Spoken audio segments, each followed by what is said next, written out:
Hello Children's House families. Today we're going to talk a little bit about how to set up a workspace for your child in your own home. Now we can't recreate the entire classroom at home, but there are things we can do to help your child be independent and successful. The first thing you need is a shelf. It does not have to be as large as our shelf here. It can be 2 shelves. The key is that it is child's height and they can reach what they need to get without assistance. On the top level, we have chosen 2 practical life activities. These activities show 2 of our 5 physical skills, which we will be presenting more videos on so that you can choose a skill for your child to try. You might notice that we're using real glass.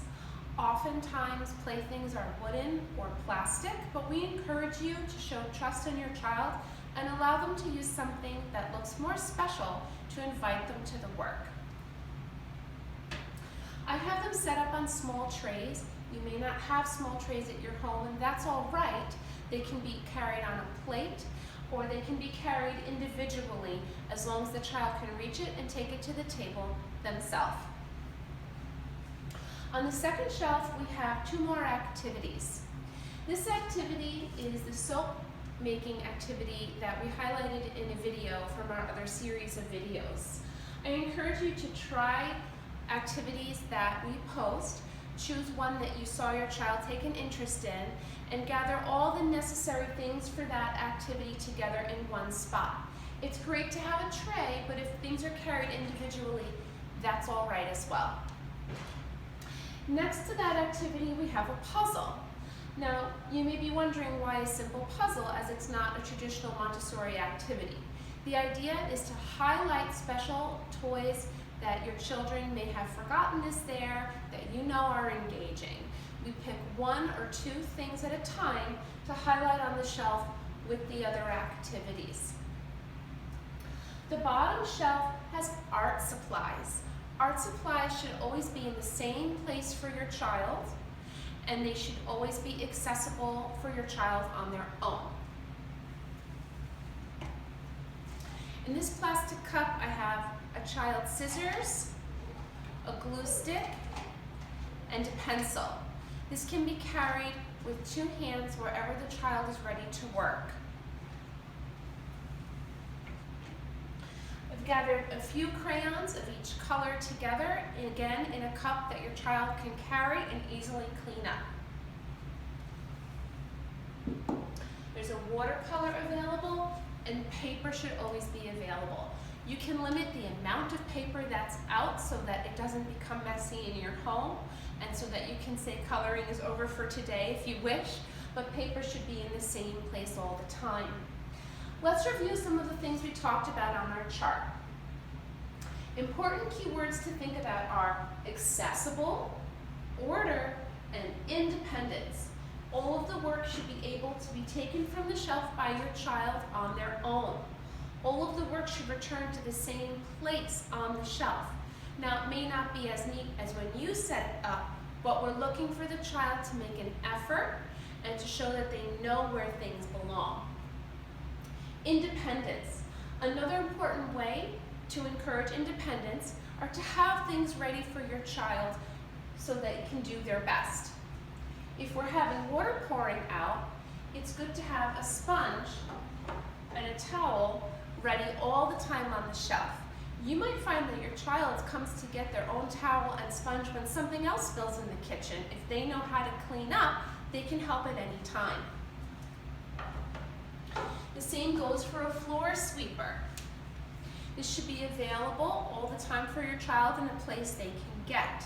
You can even encourage your child to sweep under their chair after dinner as an extension activity and way to practice.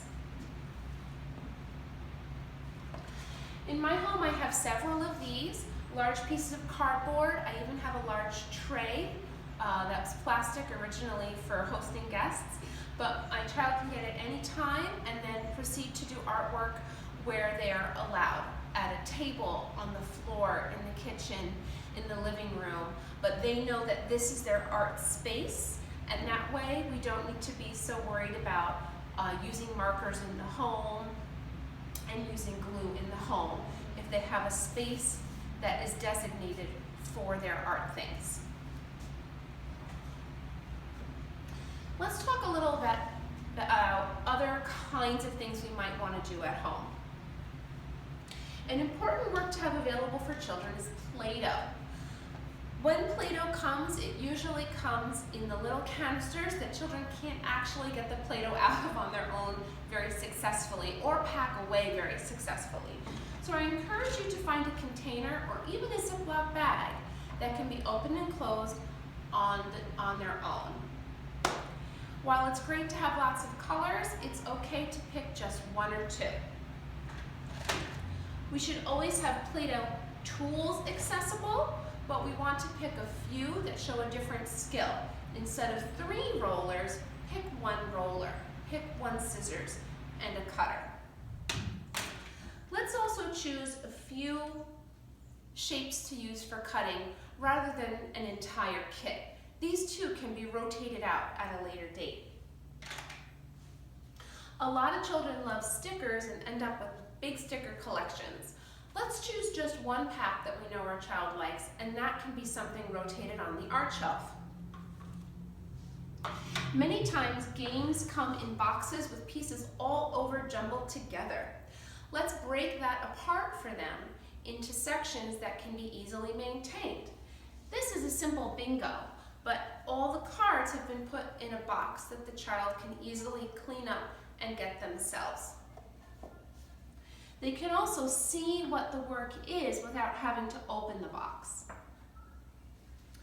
Puzzles are a fun and engaging activity, but also often come jumbled together in a box. Taking them out in a way that your child can see what it is can help gain interest. Even if we still need the picture on the box, it helps to have an easy way to take the work out and clean up. Many families know that we work often on mats on the floor. If you have one at home, even a placemat can help define your child's workspace so that pieces stay together and other family members know to walk around where they're working. Let's review again a little on our board about some of the ideas we're highlighting today. So the idea on our work shelf is to choose a few activities and then rotate.